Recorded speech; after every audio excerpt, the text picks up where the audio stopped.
Welcome to the Empress Lioness, a sacred space where the spirit roars and the soul remembers everything. In each episode, we sit with visionaries, founders, creators, and healers. I'm your host, Karen Mitchell.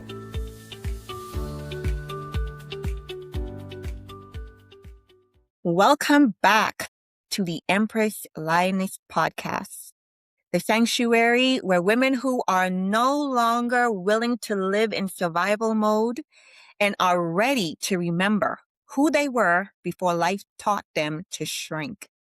I'm your host, Karen Mitchell, the Empress Lioness. And today's conversation is not about fixing your life. It is about remembering your vibrancy. It is about what happens when a woman stops outsourcing her power and begins living from her inner throne. My guest today is Miss Donna, and I'm going to pronounce it, so if I'm wrong, Miss Donna, let me know.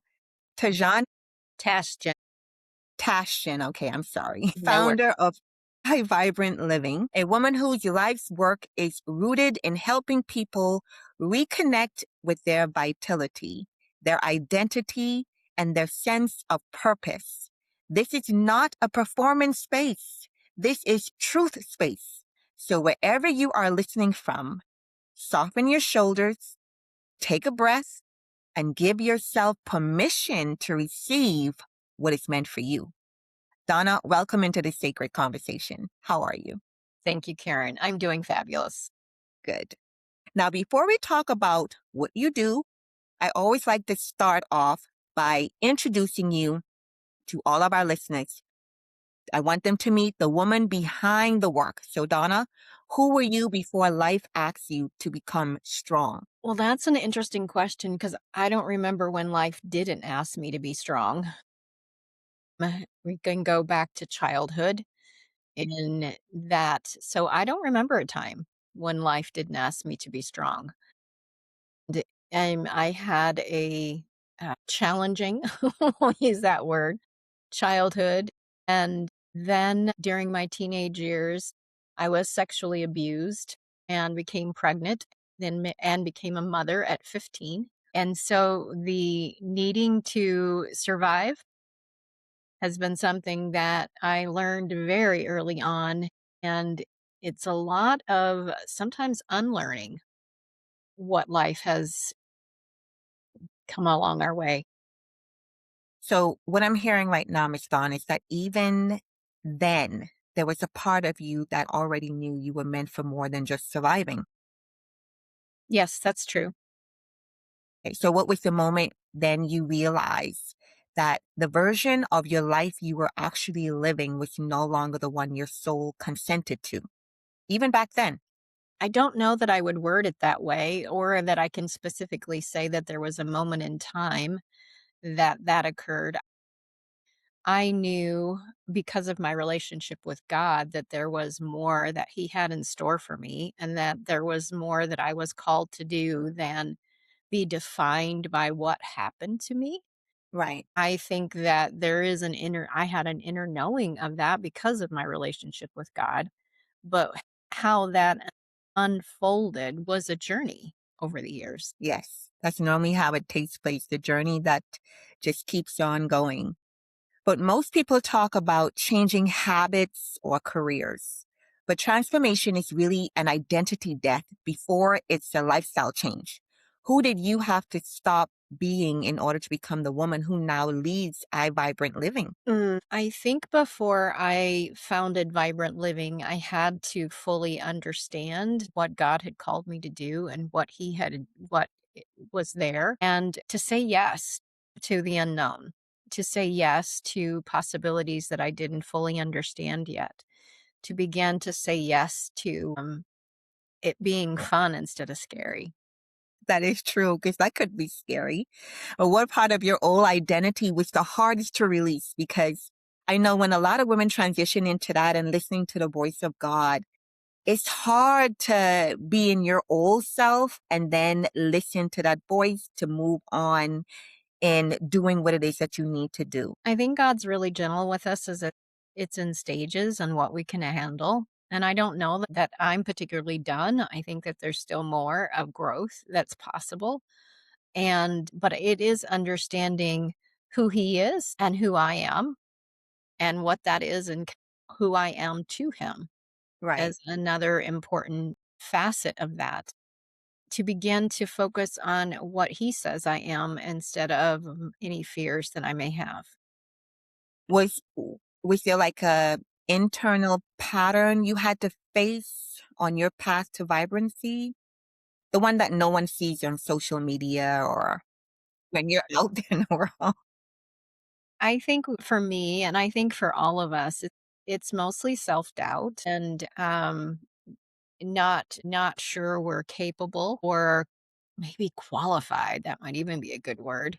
Yeah, yeah, Qualified to do whatever it is that's in our heart to do, and understanding that qualifications do not come from man. right. Qualifications come from who God created us to be, and being able to embrace that, face the possibility. And one of the biggest words that God kept speaking to my heart is that I was safe, because that was one of the things. And I think for women in general, feeling safe is a big deal. Yes. I remember when I knew that I was supposed to have a YouTube channel and begin to do videos, and I was saying I was afraid, but I was doing everything in the world except that. Was always had another thing that I needed to do, something else I needed to create, something else I needed to do, but I continued to not really put my all into videos anyway. And you can tell by my earlier videos that I was not comfortable, Yeah. if you will. There's a difference in the way that I'm doing videos today and I got with my coach and I'm like, what does visibility mean to me? Why am I so afraid of being that visible? It's like there was a certain level that was okay, Yeah. but we can't do this.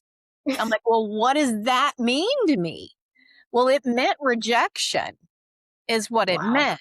It Yeah. meant whether I wasn't a conscious thought, but because I wasn't recognizing that I was just procrastinating and not doing the videos the way that I was talking about. And we dive deep into what did being visible mean to me.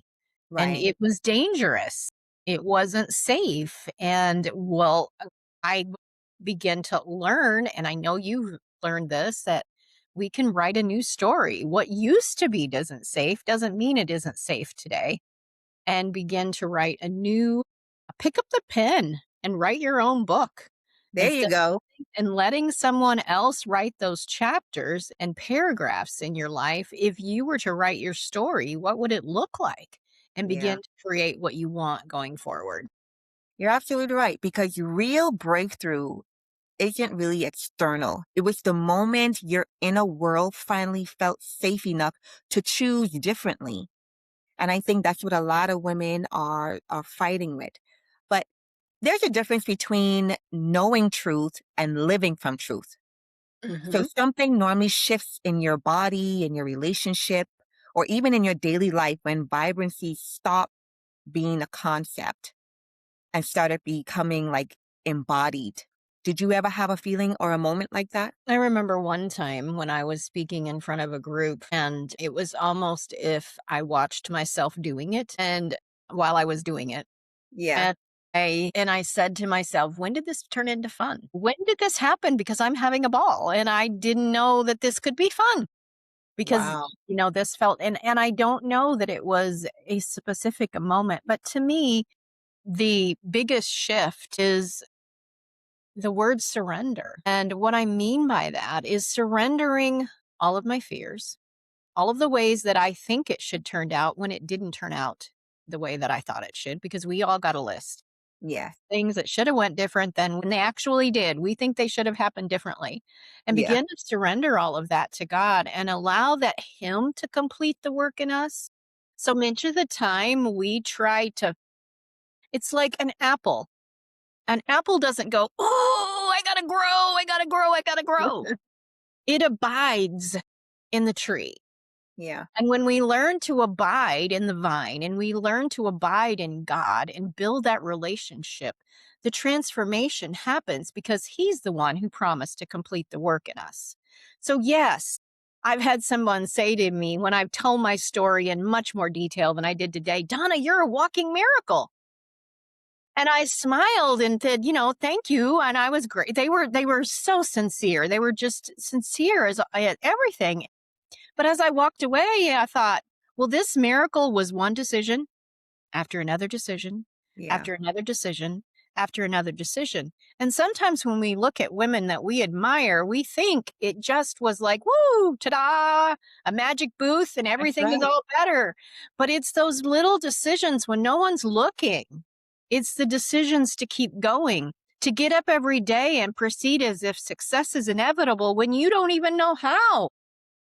It's doing those kind of things that make all the difference. And you just take one step after another in the journey, you'll find yourself where I am many decades later going, wow, this is pretty cool. Yeah. That's awesome. Because I know there are women listening right now to the sound of your voice, and they feel exhausted, disconnected, and quietly resentful of their own lives. If you can speak directly into her nervous system, not her intellect, what truth does she need to hear right now? Mm. If you would close your eyes, if that's you, wherever you are, and take a couple of deep breaths. What if I were to tell you you're not behind? What if I were to tell you you haven't missed it? What if I were to tell you if you were to let all those expectations go, the judgments, the criticisms, and as you exhale, you imagine that you're releasing that to the capacity we can do in the few minutes we're together here today. And as you inhale, you're inhaling that God loves me. God can't be disappointed in you. Did you know that? To be disappointed, I had to be surprised. If one of my kids disappointed me, they did something I didn't expect them to do.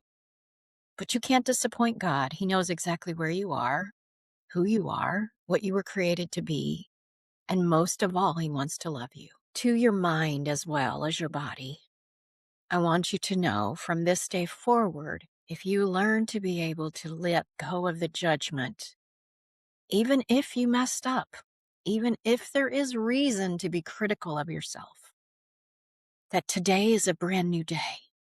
And every day, get up as a brand new day, expecting new things to come your way that you will know how to do. You let go of the how and just begin to allow. Let go of having to know it all, carry it all, do it all, be it all, and just be you for today.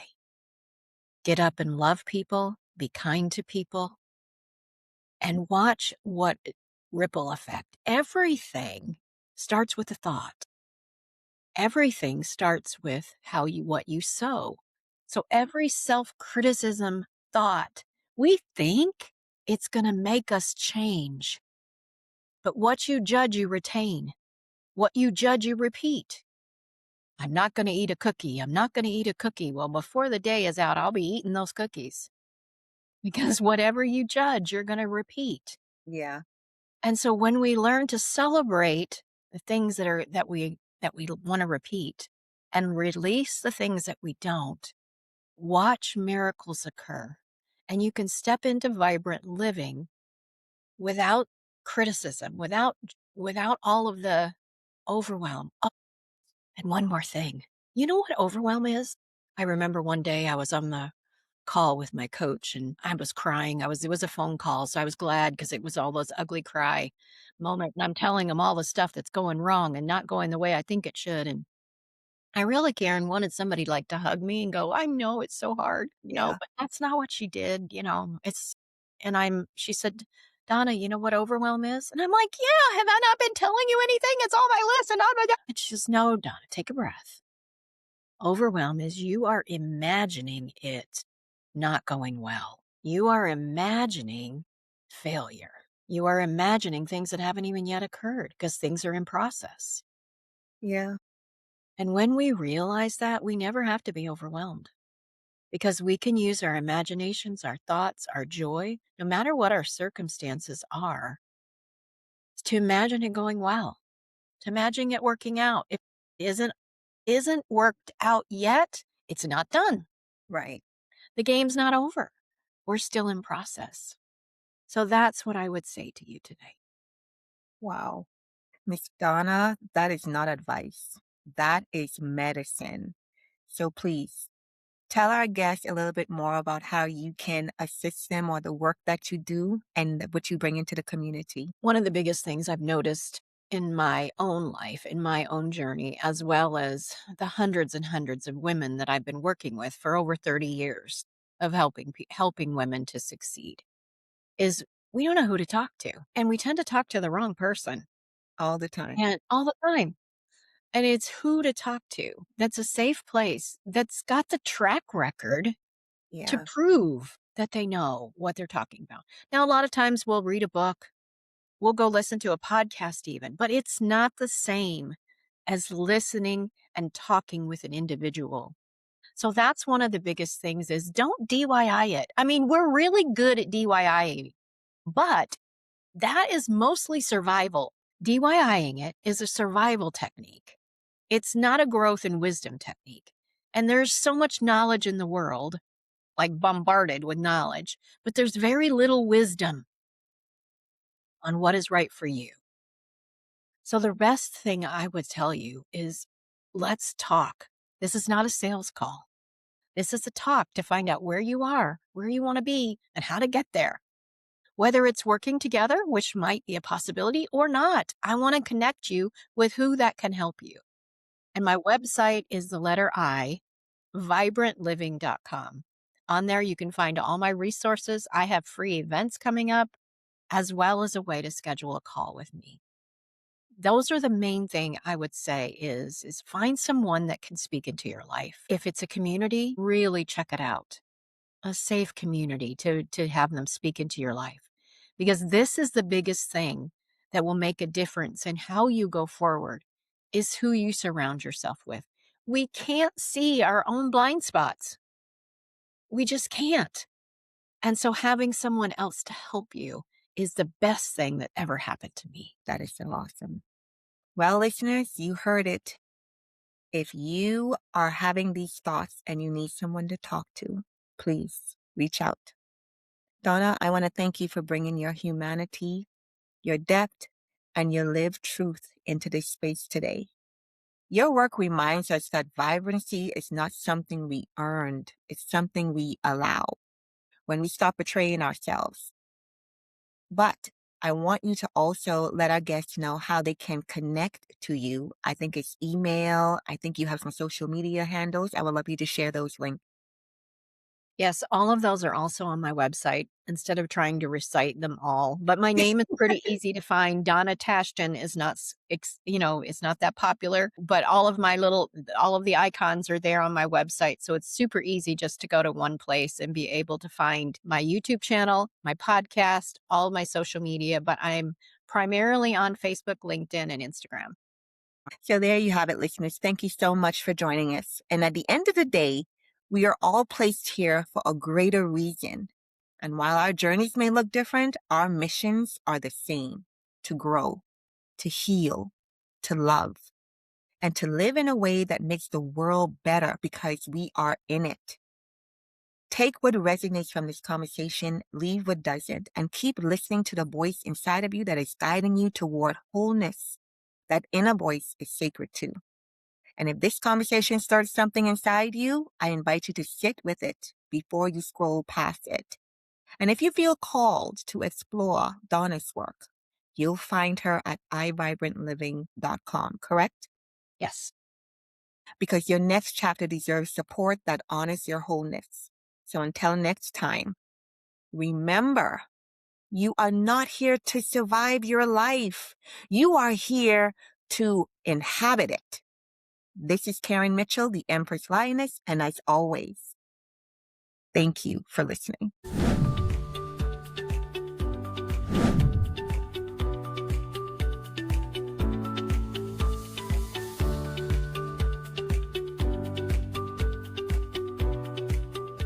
I'm your host, Karen Mitchell.